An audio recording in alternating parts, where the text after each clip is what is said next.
Ustadz, Ana izin bertanya, bagaimana cara mengingatkan kita kepada orang tua untuk sholat, Ustadz? Terkadang orang tua tidak melaksanakan kewajiban sholat.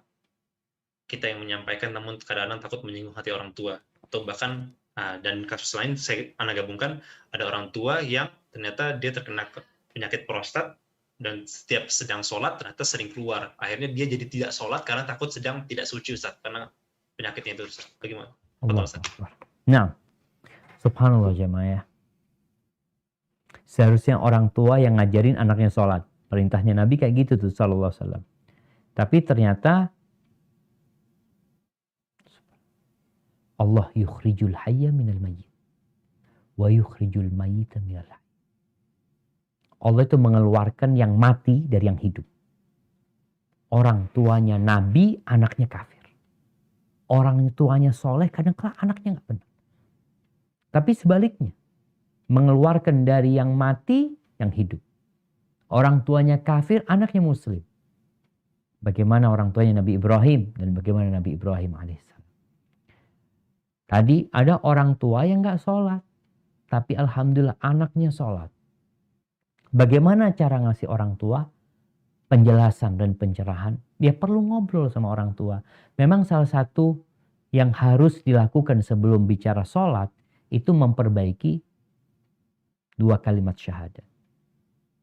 Pembahasan kita 2 kalimat syahadat tolong dikaji supaya orang tua ini benar-benar yakin dengan asyhadu an la ilaha illallah asyhadu anna Muhammad Rasulullah. Ketika sudah yakin dengan Allah, yakin dengan Nabi Muhammad SAW, kasih tahu, nih Allah nyuruh kita sholat. Yang ayah mengatakan asyhadu an la ilaha illallah, dia tuh yang nyuruh sholat. Ceritakan tentang manfaat sholat ya. Fadilah sholat. Jangan bicara ancaman sama orang tua.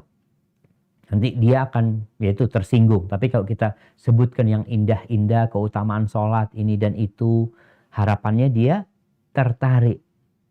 Dia jadi ingin sholat gitu loh.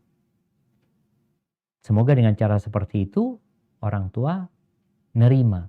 Kalau enggak ya kadang-kala ancaman perlu disampaikan. Tapi setelah tadi ya mengingatkan dengan masalah keimanan.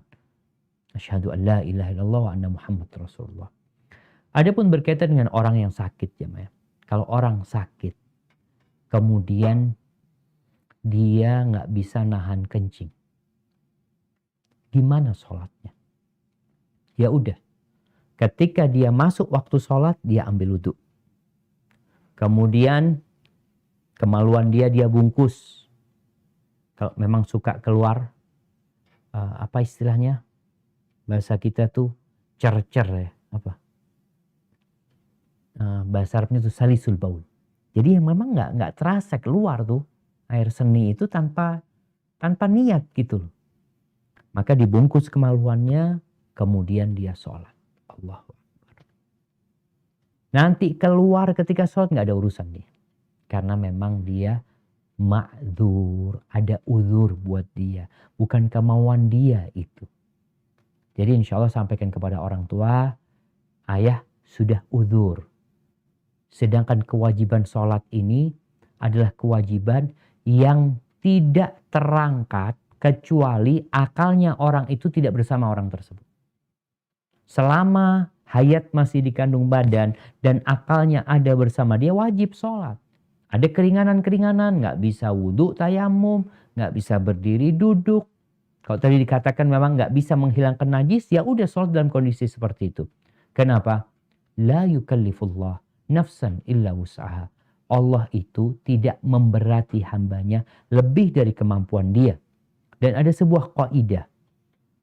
La faridata ma'al ajiz. Au la wujuba ma'al ajiz. Nggak ada kewajiban dengan ketidakmampuan. Dia nggak mampu gitu. Mau gimana? Ya nggak wajib jadinya buat dia untuk menghilangkan najis tadi. Karena memang dia nggak mampu. Hada wallahu a'lam bishawab.